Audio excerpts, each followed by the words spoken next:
Unfortunately, pag tinitignan natin ang 1 Corinthians 13, na love is patient, love is kind, it does not envy, it does not boast, hindi natin yun makita sa ating buhay because our definition of love is heavily influenced by Hollywood. And unfortunately, in our day and age right now, social media na ang nagbibigay ng standard sa definition ng love. Which I believe, mga kapatid, na dapat ang Word of God ang standard ng lahat ng relationship natin. Meron ka mang relationship sa asawa mo, may relationship ka man sa kaibigan mo, sa parents mo, sa anak mo. The Word of God should be the standard of every relationship. Unfortunately, every time we watch movies and Disney films, nakita natin, nagpakasal yung princess and prince and they live happily ever after the end. If you think about it, pag nagpakasal kayo, hindi yun ang the end. Yun ang simula pa lang ng gulo. Amen. Unfortunately, we've been lied to. Na ang iniisip na ng mga, wow, ang sarap magpakasal kasi pag nagpakasal sila and they live happily ever after. We've been lied to this idea about the truth of love and the truth about sex and relationship na parang pinalabas sa atin ng mga movies at ng Hollywood, ang pag-ibig laging masarap. Ang pag-ibig laging nakakakilig. Pero to think about it, and based on my experience and based on many experience that you have, hindi lahat ng mga relationships puno ng kilig. May times ng challenges, may times ng breaking, may times ng kalungkutan, may inisan, correct? Parang wala pa. Pastor, 3 months sa kami ng boyfriend ko, hindi pa ako naiinis sa kanya. I think kami talagang perfect for each other. But I believe with all my heart that this preaching will help you understand ano talaga ang tunay na definition ng pag-ibig. Because our life revolves around relationship. Amen? Anumang part ng buhay mo is affected by relationship. You are shaped by your relationship. You are formed by your relationship. In essence, relationships affects us all. Ang relationship sa buhay mo nakaka-apekto sa joy mo. Nakaka-apekto sa peace mo. Nakaka-apekto sa schedule mo. Pero maraming salamat, meron namang sinabi ang Lord sa Scripture na definition, na picture ng pag-ibig, kung saan ang sinasabi ng Scripture, kung susundin ninyo at makikita ninyo sa inyong mga relationship, ang ideal design ng ating Panginoon, it will protect your heart, it will protect your mind, and it will protect your spirit. Lahat naman po siguro ng tao gusto nating maging masaya, kaya nga tayo pumapasok sa isang relationship. Kaya nga ikaw ay masaya na kasama mo ang iyong pamilya kapag holidays, nagbabakasyon kayo and so on and so forth. Because we all want to be happy, correct? But we also have to admit na yung mga relationships sa ating buhay can have a positive effect or negative effect in your life. Ang sabi nga po nila, your greatest asset and your greatest liability comes from your relationship. Ang ganda na sinabi ng 1 Corinthians 13. Love is patient, love is kind. Parang ang ganda-ganda ng love. Parang excited ka sa love. Naalala ko, nung youth pastor pa lang ako, may nasalubong akong isang bata, Sunday school sa church natin, may hawak siyang magazine. Wedding magazine. Ano sabi niya? Pastor, 3 years old to ha. Pastor, I want to get married na. At 3 years old. Kasi nakita niya yung picture ng wedding gown, ng wedding dress, ng suot ng groom and bride. Parang na-excite siya sa picture ng marriage. Amen. Unfortunately, many of us have a picture of what love is, pero marami sa ating walang ingredients how to get there. Hindi po na alam ng marami ito, mga kapatid, pero isa sa favorite kong ulam, chicken curry. Chicken curry. Isa yan. Alam niyo, one time, dineclare ko sa stage na favorite ko yung ube. Lahat ng regalo sa akin, puro ube. Lalo ngayon, magba-birthday ko na naman, ube cake, ube ice cream. Oh, pati kulay, lahat ube. Oh. Di ko na nga alam ngayon kung favorite ko pa ba sa dami ng ube. Ngayon, dineclare naman natin isa sa mga favorite ko, chicken curry. Nagdala ko ngayon ng picture ng chicken curry para gutumin ko kayo ngayong araw na ito. Look at the screen right now. Okay, this is chicken curry. Okay? So look at this. The thing is this, favorite ko ang chicken curry, and I have now the picture of the chicken curry, pero aaminin ko sa inyo ang totoo, hindi ako marunong gumawa ng chicken curry. In fact, hindi ko alam ang ingredients ng chicken curry. Ang alam ko lang, chicken tsaka curry powder. And that's it. And many of us have this same mindset. You have a picture of what love is, pero hindi mo alam gawin. Hindi mo alam ma-fulfill. Wala kang ingredients of what. Sabi ng Bible, love is patient. Paano yun? Lagi kami nag-aaway ng asawa ko. Love is kind. Paano yun? Parang lagi namang nakasimangot yung asawa ko. Parang ang bagsik-bagsik niya sa buhay ko. Hindi mo makita ngayon kasi you have the picture, but you don't have the ingredients of it. Kaya pag tinanong mo, maraming tao ngayon, kamusta mga relationship mo? Well, it's complicated. But it's complicated because you have the picture, you have this ideal relationship goals. Pag tinitignan mo sa social media, may dalawang lalaki, may dalawang couple, magka-holding hands, sabi mo, wow, relationship goals. And you want that, you may picture kayo sa beach, naglalakad kayo, silhouette and all of that. You have the picture of your ideal relationship. Unfortunately, we don't have the ingredients of what relationship is. Kasi naniniwala ako mga kapatid that God will never give us something. Let me repeat. God will never give you something that He intended to waste. Hindi ka bibigyan ng bagay ng Diyos na gugustuhin niya lang na masayang mo. Hindi iaalaw ng Diyos na mumasok ka sa isang relationship, especially kung design ng Panginoon yan, kung ang objective lang naman ng Lord, pahirapan ka at maghiwalay din kayo sa dulo. Ang gusto ng Panginoon, when you enter into marriage, pag pumasok ka sa kasalan, ang gusto ng Lord panghabang buhay. That all of us have a picture. Sabi ng Scripture, love is patient, love is kind. And we need healthy relationship. Everybody say healthy relationships. Bakit kailangan na healthy relationship? Because we need healthy relationships that will stand the test of time. Na kahit anong bagyo ang dumaan, kayo pa din. Na kahit anong hirap, kayo pa din. Bakit? Hindi lang kayo in love. Meron kayong commitment to keep the marriage alive. So I'm gonna show you 4 ingredients of chicken curry. Okay, no. 4 ingredients on having the relationship that honors the Lord. Number 1. Ang unang ingredients para ikaw ay magkaroon ng relationship na nagbibigay karangalan sa Panginoon ay yung relationship na merong great timing or right timing. Everybody say right timing. Kung mapapansin nyo dun sa verse na binasa natin sa 1 Corinthians 13, let's go back again. 1 Corinthians chapter 13, love is patient. Everybody say patient. Bakit ang pag-ibig patient? Kasi yung tamang tao sa maling timing, maling relasyon. Ulitin ko ulit. Yung tamang tao, sa maling timing, maling relationship. Minsan, akala natin si Lord ang higpit-higpit. Ang dami naman kasing bawal kay Lord. Hindi po. Kasi kung may ayaw ang Diyos, magandang balita yon. Kasi kung may mga ayaw ang Diyos sa buhay natin, ibig sabihin, may mga gusto rin siya. Okay? So, hindi lang sinabi ng Lord na ayaw niya. Hindi sinabi ng Lord, manatili ka ng single forever. O manatili ka ng single mom o single dad forever. Ang sinasabi lang na ating Panginoong Yesus, may mga certain ingredients that will help you achieve the picture of what love is. Ano sinasabi ng Panginoon sa atin, kailangan kung may mga ayaw ako sa buhay ninyo, makinig ka. Kasi kung may ayaw ako, makinig ka, kasi may mga gusto rin naman ako sa iyo. Ang sinasabi ng Panginoon, huwag mong i-rush. Do not settle for less. And stop compromising your convictions. Dahil lang gusto mong ma-please yung naliligaw sa iyo o yung boyfriend mo sa ngayon. Actually, Pastor, yun nga ang problema ko kasi I want to preserve my virginity and my purity hanggang ako ay makasal. Pero yung boyfriend ko, pinipressure niya ako na isuko ko na rin yung bataan ko para daw patunayan ko sa kanya na mahal ko daw talaga siya. And lagi ko sinasabi sa mga gano'n na nagsasabi sa akin, do not build your relationship out of pressure. Build them out of love. Kung hindi niya kayang makapag-antay, kung hindi niya kayang maging patient, love pa ba yun? Kasi ang definition ng love, love is patient. So one of the main ingredients of relationship that is honorable to the Lord, honoring to the Lord, is dapat yung love na yan o yung relationship is in right timing. Right timing. Nasa tamang timing. Hindi minadali. Pinagkatiwalaan, amen, ang design at timing ng ating Panginoon. Kaya nga lagi ko sinasuggest, huwag mong i-force to enter into a relationship, especially kung magkaiba kayo ng season. Nag-aaral pa siya, ikaw nagtatrabaho na, magkaibang season kayo. Huwag mo i-force. Kasi once na finorce mo yan, ma-jeopardize mo yung God-given happiness. Na kapag ready na kayo, hindi nyo na ma-enjoy because you enter into a relationship too soon.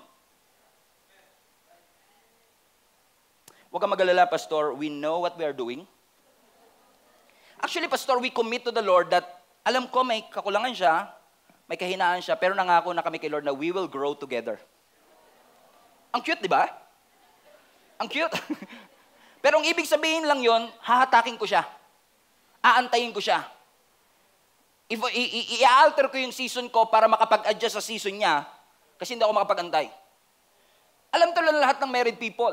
Di ba bago tayo magpakasal, may mga non-negotiable tayo. Like character.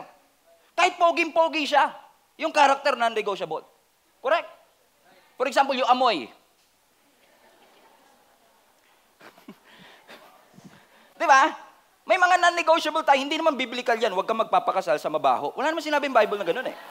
Pero sarili mong standard yun. Ibig sabihin, bawat isa sa atin, may kanya-kanya tayong list and standards of character, compatibility, same faith, same purpose. So ibig sabihin, meron tayong mga non-negotiable.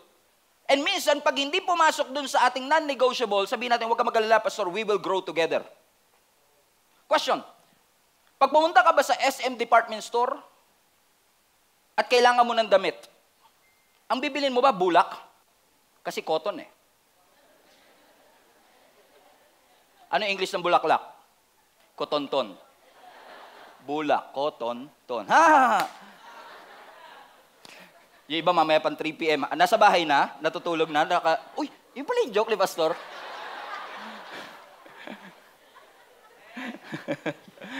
Amen. Pupunta ka ba sa SM department store kung kailangan mo ng damit, bibili ka ba ng bulak? Hindi. Ba't ka bibili ng bulak kung pwede namang damit na kagad bilhin mo? Ba't ka magsisettle for less? Kung kaya mo namang bilhin yung finished product na. Marami sa atin, binababa natin yung standard natin kasi yung bulak lang yung available. Huwag ka mag-alala, Pastor. Idadaan ko sa machine para maging damit. Why would you settle for less if you can buy a finished product? Ba't ka magsisettle for less kung pwede naman na ibigay sa iyo yung stable na sa trabaho? Yung aalagaan ka at responsable. At kaya mag-deodorant para hindi mabaho. Sabi mo sa katabi mo, why are you settling for less? Why do you settle for less? Let's learn to wait because good things are worth waiting for. Good things are worth waiting for. Pastor, di mo alam, soulmate ko siya. Alam niyo po ba mga kapatid na I've learned through studying this message na itong soulmate na to is actually an invention of some philosopher na hindi ko alam kung sino na. And this is not even biblical. Soulmate. Kasi ang nakaimbento ng story nito is one of the gods in the Greek na nagalit daw ang Diyos sa tao, hinati niya yung kaluluwa natin sa gitna, tapos nagpakalat-kalat yung mga kalahati, ang objective nila, hanapin nila yung kalahati nila. Ang tawag nila soulmate. O yung ang kanilang better half. Amen? Para kang ligaw na kaluluwa. Okay na naghahanap. Amen? Bakit? Kasi parang, Pastor, hindi ko kompleto kasi pag wala siya, naniniwala ko meron talagang isang lalaki yung binigay ang Panginoon sa akin. Feeling ko siya na talaga. Sino ba yan? Si Piolo po. Siya talaga. Pinagpe-pray ko nga si Piolo talaga. Feeling ko talaga siya yung para sa akin. Alam niyo mga kapatid, naniniwala ko na yung idea na meron lang isang taong ibinigay ang Diyos sa'yo is actually a myth. That's not true. I'm not saying dalawa-asawahin mo, but I'm just saying na there are a lot of fish in the sea. Merong binigay ang Lord na standards at hindi lang isa. Let me explain. Kung ako talaga may isang babae lang na binigay sa akin si Lord, at hindi ko napakasalan si Jelly. Kunwari si Jenny talaga binigay ni Lord sa akin, hindi ko siya napakasalan, di nagkamali ako. At pagka hindi ko siya sinunod, si Lord, hindi ko napakasalan si Jenny syempre maghahanap ng ibang asawa. So meron siya mapapang-asawang iba na hindi kanya kasi kapartner niya ako eh. Correct? So ngayon, dahil yung isa na yun na mali, meron ding dapat kapartner yun, maghahanap din ngayon yun ng iba.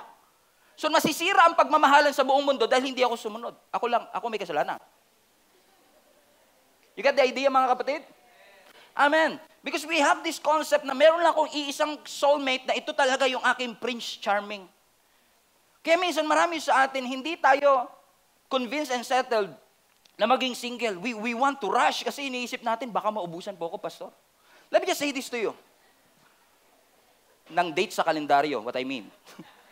Huwag kayong mag-alala, pag naubos yung kalendaryo, may bingo cards pa, okay? What I'm trying to say is this. Singleness is not a disease. Singleness is not a curse. Singleness is not a downgrade.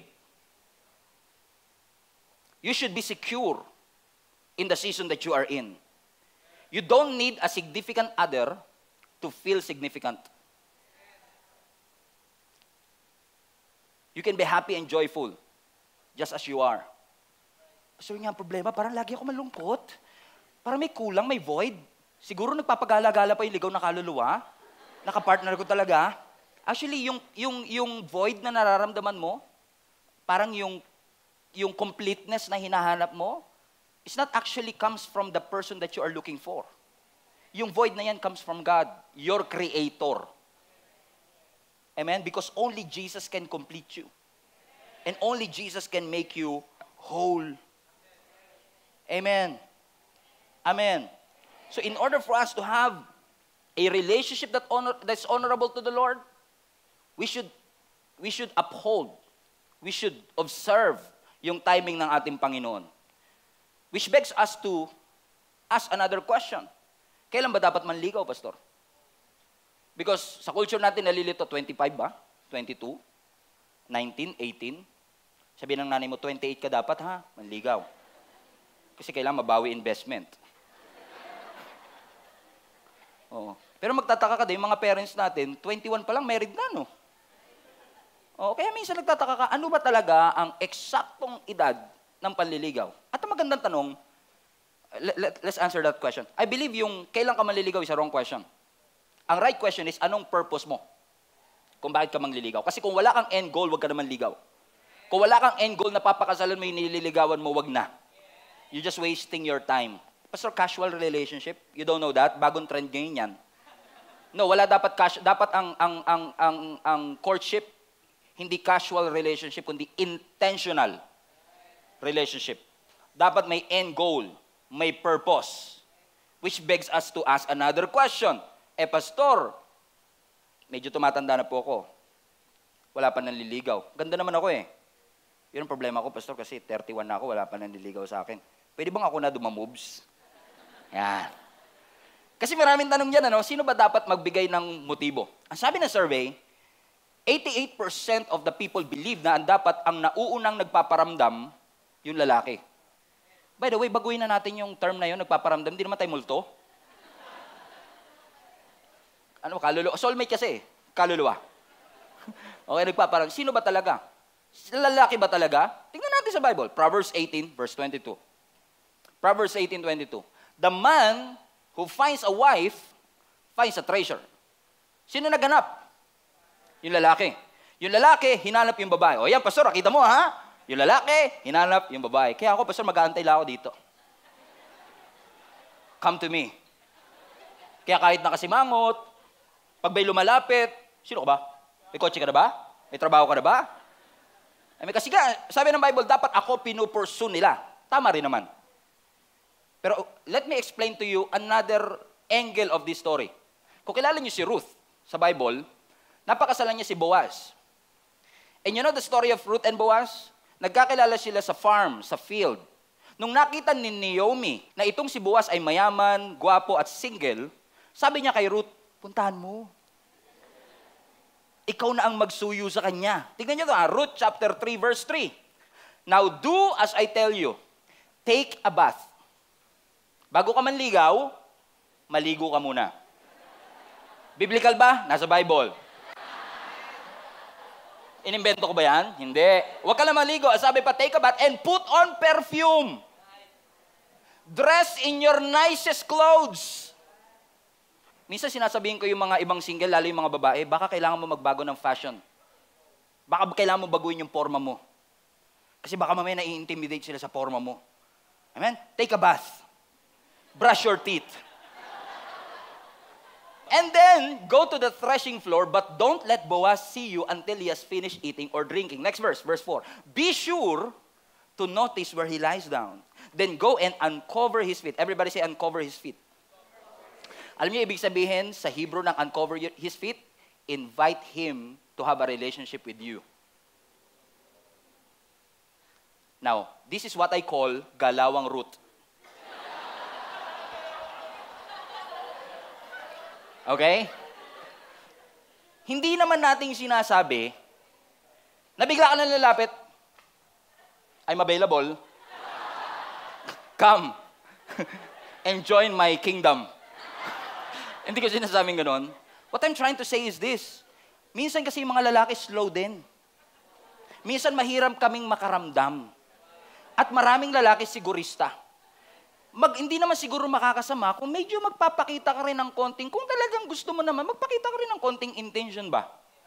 Ako naniniwala ako na kung friendly naman yung date ninyo, mag-aaya kayong magkape for example, hindi naman kayo magpo-propose ng kasal eh. Invite mo lang naman sa kape, wala naman sigurong makakasama. Kesa naman halimbawa, yung mga lalaki may gusto siguro sa'yo, pero lagi ka nakasimangot, lagi ka nakabusangot, hindi ka pa nag-aayos, yung ganyan. Amen. Tapos pag nilalapitan ka, sige, lapitan mo ako, papahirapan kita. Habol ka sa akin. I'm waiting for the right time. Baka yung timing maubos. Sabi mo sa katabi mo, galawang route na tayo sa 2023, okay? Okay? Ang ibig sabihin ko lang, okay, don't get me wrong. Baka kunin nyo na naman, lagay nyo sa TikTok, mabash tayo. Okay? What I'm trying to say is this, maging intentional din tayo. Ibig sabihin, kung talagang single kayo, let them know that you are single. Wala naman siguro magiging masama doon, pero huwag ka ding assuming. Hindi porkit inaya ka ng kape, type ako nito. So I will take a bath, put a perfume, dress my nicest clothes, and uncover his feet. Oh, huwag ka ding assuming, ha? Huwag ding assuming. Kayo din naman mga lalaki, medyo bilis-bilisan naman natin ang konti din. Kung kayo naman ay parehong stable sa inyong trabaho, di ba? At pareho naman kayong Christian, pareho kayong believer ni Jesus Christ. Pag-uusapan natin, ano ba definition ng believer na yan? Amen? Ng believer ng ating Panginoong Yesus. Amen? Di ba?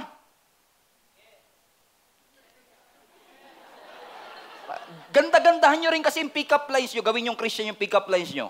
Halimbawa, bigyan ko yung sample, ha?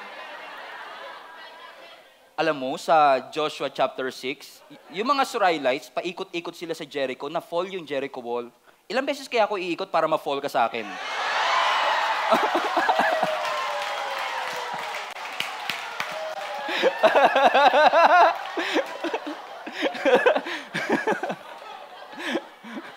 Or, kagabi nag-quiet time ako sa Book of Numbers, hindi ko makita number mo. Sabi mo sa katabi mo, galawang root. Amen. Para naman sa mga may relationship na, halimbawa nagliligawan na kayo, maganda rin yung, sabi nga nila, DTR, define the relationship. Saan ba pupunta yung pagliligawan na yan? Ang pagliligawan ba, pupunta ba sa marriage yan? Pastor, right timing eh. Right timing? 5 years na kayo. Amen? Saan ba talaga pupunta yan? Kailangan defined. Amen? Kailangan i-define ninyo, where is this going? Are we wasting our time? So right timing is important. Number 2, in order for you to have an relationship that honors God, right timing and right person. Okay? Right person. 2 Corinthians 6:14-15, fasten your seatbelt. Do not team up with those who are unbelievers. How can righteousness be a partner with wickedness? How can light live with darkness? What harmony can there be between Christ and the devil? How can a believer be a partner with an unbeliever? Lagi niyong i-desire, mga kapatid, katulad ko. Dinisire ko talaga, Lord, bigyan mo ako ng babae that will support my calling. Kasi alam ko, youth pa lang ako, tatawagin na ako magpastor eh. So pray for someone that will support your calling. Pray for someone that is connected to your assignment. Kasi may assignment ang Panginoon sa iyo. At kung yung assignment ng Lord sa iyo malawak, kailangan panalangin mo sa Lord, Lord, ibigay mo sa akin yung tao na connected sa assignment ko na hindi ako pipigilan. Kasi madalas tayo, pag nagpe-pray tayo ng God's best natin, ang hinihingi lang natin, Lord, ito potential to, baka pwede, palagay lang po sa listahan. Paki-prioritize, Lord. Kasi may potential to, mukhang responsable. Pastor, Lord, kumikita ng 5 digits, 6 digits, may potential tong iaon ako sa hirap. Because we always want to pray for somebody na may potential, hindi masama. Pero pray for somebody with a purpose. Kailangan purposeful ka. Kung sino. Pastor, ba't ngayon lang natin ito pinag-usapan? Kasal na ako eh. Ano magagawin ko dito? Bakit? Kasi madalas tayo may mga listahan tayo, no? Tall, dark, and handsome. And minsan yung mga criteria natin is disregarding the criteria of the Lord. Amen? Kailangan marry somebody with a purpose. Bakit? You are marrying their destiny too. Ang pinapakasalan mo, hindi lang tao, pati destiny niya pinapakasalan mo. Pati assignment niya, pinapakasalan mo. You are building your life on this person. So it matters that you are married to the right one. Hindi ka pumipili ng roommate. Hindi roommate ang pinipili mo, partner in life. Hindi business partner ang pinipili mo. Amen? Partner ng calling mo. So it's very important to pray for them. Huwag kang magalala, Pastor, pinag-pray ko na kay Lord dyan. Kaya ko yan baguhin. Babaguhin ko yan, Pastor. Naniniwala ko mga kapatid, kung hindi nila gusto yung magbago, hindi talaga sila magbabago. And we're not supposed to be the one to change them. It is the Lord. May kaya nga minsan, Pastor, dinala ko sa church para mabago. Ako na nag-disciple. Ano yan? Disciple chicks. Evangelligaw. Amen? Kasi babaguhin ko siya, Pastor, you're not supposed to be the one. Bakit sinabi ni Apostle Paul to sa atin? Ba't to ang instruction ng Panginoon? Kasi ayaw ng Lord na naghahatakan kayo sa calling. Shirley ka. Bili.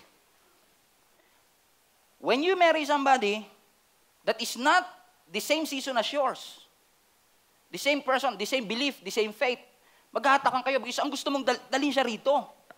Siya rin naman, hinahatak ka pababa. What's happening is that nagkakasakitan kayo because you are trying na yung calling mo, maging calling din niya. At yung gusto niya, maging gusto mo. Magkaiba kayo ng faith eh. Hindi talaga kayo magkakasundo.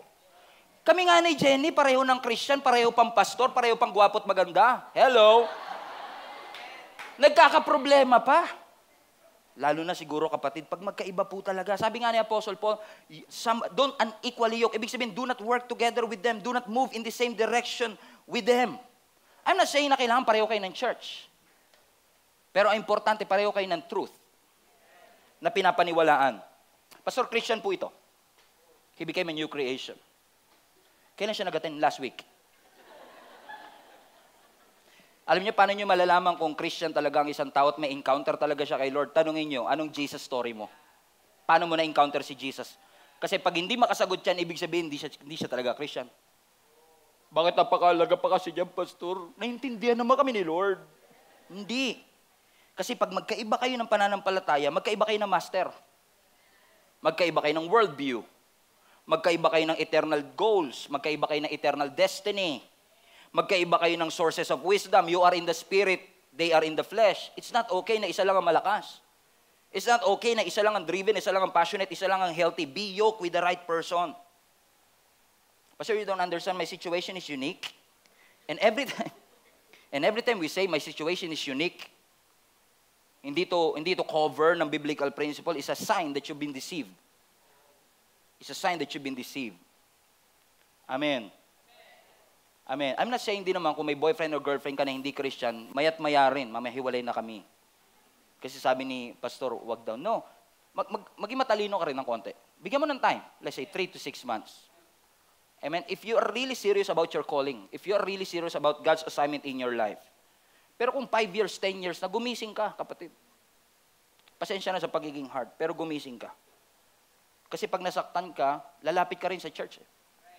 Sa mga leaders mo. Hindi mo nga sinali yung leader mo sa kilig mo dati, ngayon sasali mo sa gulo. Madalas ko yan sabihin eh. Kailangan may boundary. Boundaries are key to healthy relationship. When you go outside the will of God, you are perverting the plans of God in your life. Now, paano pagkasal na kami, Pastor? At yung akin na pang-asawa ay hindi Christians. Nangyayari ito sa church. That sa mga relationship natin, isa lang ang Christian, at ako Christian, siya hindi. Is there a way? Is there a way for me to honor God in an unbelieving spouse? There is. Huwag kang makapag-iwalay kung kasal na kayo. Amen. What you can do is to pray to God. At sabihin mo sa Panginoon, Lord, allow my spouse to encounter you. Do not force them. Because kailangan yung relationship nila kay Lord, hindi manipulated but rooted in Christ. Amen? So just pray for them. Huwag mong iisipin na Madalas po kasi kaya nagiging issue yung mga asawa natin na hindi Christian sa mga Christian is because pakiramdam nila, inaagaw ng church yung asawa nila. At kahit si Jesus pinagseselosa nila. Correct? So my advice to you is do not make them feel na nawawalan sila ng asawa just because you are committing yourself to the church. Don't make them feel na yung emotional needs mo ay napupunan na ng mga churchmate at yung asawa mo wala nang halaga sa emotional will mo. Mahalin mo lang sila. Amen? Mahalin mo sila. Kasi yung minsan, huwag ka mag-alala pa, so may project tayo, pag-pray natin, yung asawa ko makakilala sa Panginoon. Hindi project yung asawa mo. Huwag mo siyang gawing project. Kailangan makakilala siya talaga. At sana gamitin ka ng Lord para makakilala siya sa Panginoon. Huwag nating gawing project yung ating asawa. What you can do is show to your spouse that your love for Jesus is reinforcing your love for them. Na mas lalo mong minamahal si Lord, mas lalo mo silang minamahal. Amen? Alam niyo, kaya nga sa mga link-up group, isa yan sa laging pinapanalangin namin, na yung mga asawa ng mga link-up members natin makakilala sa ating Panginoon. Kasi maraming cases sa atin, bago ka pa maging Christian, asawa mo na siya eh. Correct? So, dati meron na kayong same interest, meron na kayong same habits na nakagawian ninyo. Tapos nung naging Christian ka, wag na raw yan, hindi na raw yan. Kung hindi naman yan maglilid sa pagkakasala, ituloy nyo. Ituloy nyo yung interest na yun. Wag mong ipaparamdam sa kanya na dahil naging Christian ka, lalayuan mo na siya at nandidiri ka sa kanya. In fact, ang turo ng Panginoon sa atin, gamitin natin yung principles of the Word of God into our marriage. You are the Christian in the house for a reason. So minsan, dahil sa faith mo, aasarin ka ng asawa mo, magiging sarcastic siya sa'yo, hindi naman nakikinig yung Diyos mo, nagsasayang ka lang naman ng oras. Huwag ka rin matrigger kagad na, ikaw nga baka mamaya mapunta ka sa impyerno, huwag ka mag-ano baka sisihin mo ako, pagdating na sa langit, bahala ka, manigas ka dyan. Masunog ka dyan. Hindi yun yung honoring eh. No, pag sarcastic siya, sarcastic ka din. Pag nakipagdebate siya, nakikipagdebate ka din at kating-katik kang gumanti. Kasi satisfying. The most spiritual thing that you can do is to refuse to retaliate. Amen? Ano ba ang Christian principle? Humility. Forgiveness. Kindness. Iparamdam mo sa kanila, magugulat pa yan. Grabe, nasarasar ko na to. Bait pa rin Gusto ko rin makilala yung Jesus niya Simba nga ako doon. Amen? Marami akong testimony na narinig dito. Hindi Christian yung kanilang asawa, kasama na nila buong pamilya ngayon. Alam mo ginawa nila? Amen, praise the Lord. Ang ginawa nila, pinakita nila yung 1 Corinthians 13. Love is patient, love is kind. Kahit ayaw sumama ng asawa nila sa kanila sa pagsasamba, sasalang nila yung YouTube ng preaching. Lalakasan nila. Kahit hindi nakikinig, sige lang, nilalakasan nila. Hanggang sa, minsan, bumagal internet, huminto. Sabi na asawa, ba't huminto? Di ba, nakakilala na? Amen? Be a person of humility. Be a person of kindness, of forgiveness. Wag mo, ito pinakamahalaga, wag mong i-undermine ang authority ng asawa mo dahil hindi siya Christian. Porket, alibawa, kayo po ay babae at siya ay lalaki, hindi porket hindi siya Christian, hindi mo na i-honor ang pagiging husband niya. Hindi mo na siya re-respetuhin. Amen? Even, lalo na sa may mga anak. At kung kayo po buong pamilya narito, yung asawa niyo lang po ang wala dito, wag niyong hahayaan na yung mga anak ninyo sumama ang tingin sa kanilang daddy o mommy dahil hindi nagsisimba. Tiga mo, anak ko, yung daddy mo, ang tamad-tamad, no? Tayong lahat magsisimba. Demonyo na yata talaga yan. Amen? Huwag nyo isasuggest sa mga anak nyo na dahil iniwan nyo yung daddy ninyo sa bahay kapag Sunday, masamang tao na siya. At huwag nating i-associate lagi yung lahat ng masasamang ugali ng tao. Kaya ganyan yan, hindi kasi Christian yan eh.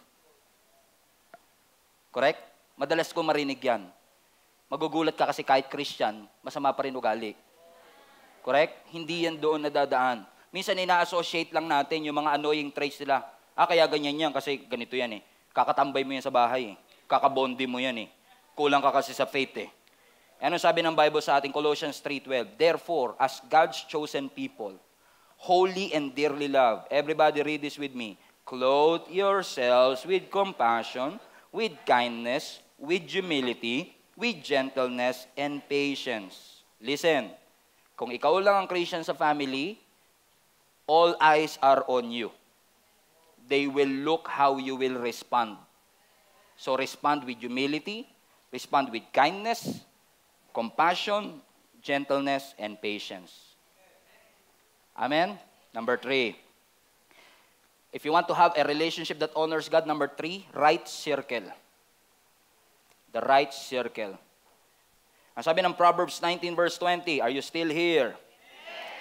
Basa, get all the advice and instruction you can, so you will be wise the rest of your life. 21, you can make many plans, but the Lord's purpose will prevail. One of the famous verses in all of the scripture. Pero anong context? Ang context, sabi ng scripture, lahat ng advice na pwede mo makuha sa mga kaibigan mo, mahal mo sa buhay, i-take mo. Kasi minsan, pag gustong-gusto mo yung tao, nabibingi ka din. Sinabi na nila, mali yan. Kailangan mo ng partner, ng friend, ng companion, correct? Because there is no such thing as solo Christianity, correct? Dapat may nagtuturo sa'yo kahit anong edad mo. May nagre-rebuke sa'yo. May naghahanap sa'yo pag di ka pumunta sa church, correct? Wala na nag-amen ha. Bakit mga kapatid? Kapag hindi mo pinaligiran ang sarili mo ng mga kaibigang maglalapit sa iyo sa Diyos, delikado. Amen. Pero hindi lahat ng kasama at kaibigan mo ngayon makakasama mo forever. Amen? I've learned that one of the wisest quote that I've read is that there will be people in your life that will be there for a reason, for a season, and for a lifetime. Beautiful quote. Beautiful. Na may mga tao sa buhay natin nandiyan lang for a reason. Gugupitan ka lang, magbebenta lang sa iyo ng networking. But there will be people that will be there for a season. Season na nag-aaral ka, nagtatrabaho ka, but there will be people in your life that will be there for a lifetime. And I pray na yung mga tao na yun that will be there for you for a lifetime is somebody that will help you grow in your faith. Amen. Do you agree? So in order for you to have a relationship that honors the Lord, you need friends that will tell you, parang mali yata ito. Parang tama yata ito. Parang hindi yata ito okay. And you should listen to them. Ano yung hindi ko maintindihan minsan? Maraming kaibigan natin, ikaw naman ang pumili sa kanila. Correct? Ikaw ang pumili kung sino yung inner circle mo. Ikaw yung pumili ng kaibigan na nandyan, na sinasabi mo, oy, pag nahirapan ako, kanyan kayo para tumulong sa akin. Huwag ka mag-alala, nandito kami for you. Uy, pag kailangan ko advice nyo, dyan lang kayo lagi. Huwag ka mag-alala, nandito lang kami for you. Sino naglagay sa kanila dyan? Madalas ikaw. Ikaw ang naglagay ng mga tao magiging kaibigan mo. So ang tanong ko sa iyo, pag nag-advise ba sila ng bagay na hindi mo gusto, magbabago ba opinion mo sa kanila? O i-honor mo yung kanilang suggestion? I-honor mo ang kanilang opinion? Amen? Hindi aksidente na yung mga magulang mo naging magulang mo. So kung may sinasabi ang mga parents mo sa iyo, respect the wisdom of your parents. Amen. Nilagay ka ng Lord sa isang simbahan, may mga leader ka, may mga pastor ka. Kapag may naramdaman sila, sinabi sila sa iyo, i-consider mo to, gawin mo to. I-consider mo, i-respect mo yung wisdom nila. Kasi nilagay sila ng Panginoon sa paligid mo. At marami sa kanila, ikaw rin naman ang naglagay. Listen to what they say. Ikaw naglagay, tapos pag may sinadjust sila na gustong-gusto mo, amen, kaibigan tayo. Pero pag hindi mo na gusto yung advice sila, hindi na kayo magkaibigan. Respect the wisdom of your friends. Hindi naman lahat ng friends, syempre, may mga amazing wisdom sometimes. Kasi pag nag-break talaga kayo, nag-iwalay na kami. Oh. Hanggang dun lang yun. Ang kaya lang i-contribute sa friendship nyo, sound effects. Amen? But we thank the Lord. How many of you are grateful for friends and family that you have in your life? Amen. Sa lahat ng mga young people at mga single, pag may sinabi ang mga magulang ninyo, respeto nyo yung wisdom nila. Hindi lahat ng suggestion nila tama. Hindi lahat ng sinasabi nila tama. Pero karamihan ng sinasabi nila based on experience. Sabi nga nila, papunta ka pa lang, pabalik na sila. Hindi lang kayo nagkasalubong kasi nag-iba ka ng landas eh. Amen. You surround yourself with the right circle. And last but not the least, in order for you to have a God-honoring relationship is the right foundation. And I will close with this, the right foundation. Sino sa inyo gusto niyo yung mga relationships na i-build natin, sisimulan natin, at kung meron pa man tayo ngayon, sa tulong ng Lord, ay ma-build natin sa tamang pundasyon? Amen? Sino gusto? Ako gusto ko. I want to build a relationship that honors God. At lahat ng building, kailangan maganda ang foundation. Wala, series lang yan. Tandang-tanda nyo pa. Correct? Ano sabi ng Genesis 2:24? Therefore, a man shall leave his father and his mother and hold fast to his wife, and they shall become one flesh. Always remind yourself, especially if you are single, amen, to protect your purity. Alam ko, we've been taught na laging sinasabi sa atin, protect our virginity. And we should. If you're still a virgin, be proud of it. Huwag mo itago. Be proud of it. Hindi mo naman kailangan ipangalandakan. Pero huwag mo i-give up just for the sake of pressure. Pero hindi rin naman porket nawala na yung virginity, ay hindi ka na pwede maging pure. Ang pagtawag ng Panginoon sa atin is we are called by God to a state of purity. Kasi marami akong kilala, posibleng virgin, pero hindi pure ang kanilang mind. Hindi pure ang kanilang thoughts. Pero sinasabi ng scripture sa atin, kung ikaw ay papasok sa isang relationship, especially if you are marrying somebody, you will become one flesh. You are committing yourself for better, for worse, in sickness and in health, until death do us part. That when you say, I love you, hindi mo sinasabing, I lust you, I love you. Involves commitment. At pag sinabi mong, I love you, why? Why do you love the person? Dahil mabango? Paano pag amoy paksiw na? Paano pag nabubura yung kilay? Paano kapag yung ngipin nilalagay na sa baso? Mahal mo pa rin ba siya? Sa baso. Ang love, may pera o wala, malungkot o masaya, tagumpay o bigo. Bakit? Love accepts. Love trust in spite of. Mahal kita kahit na. Amen? That the foundation of that love is the love of Christ. Yung pagmamahal ni Kristo ang nag-enable sa atin. Hindi sex ang foundation ng love. Do you understand, mga kapatid? Sex should not be the foundation of love. It should be Jesus Christ. And I don't know kung naging malinaw ako, but sex outside marriage is wrong. Amen? But sex within the context of marriage is honoring to the Lord. When you become one flesh, there is intimacy. Your heart and soul are intertwined. Alam niyo mga kapatid, sex is a beautiful thing. Idea ng Lord ang sex. Si Lord ang designer ng sex. Kaya kapag ang sex is within the context of marriage, nalulugod ang Panginoon. But if it is outside marriage, it's wrong. So we should not allow the culture to define it, the entertainment to define it, the Hollywood to define it. It must be the Word of God that will define what really is relationship that is honoring to the Lord. Alam niyo, sabi ng survey, 59% ng teenagers ngayon, they have a sexual experience already. 59%. You'll be surprised. 59% of teenagers nowadays, they have sexual experience. Ang tanong, saan nila nakuha? Saan nila natutunan? Sa magazine, sa pornography, sa TV, sa Hollywood, sa K-pop, sa Netflix. And unfortunately, churches are not talking about sex and relationship that often. And we should talk about this as often as we can. Because we don't want na yung ating mga anak ay pinapalaki ng Hollywood.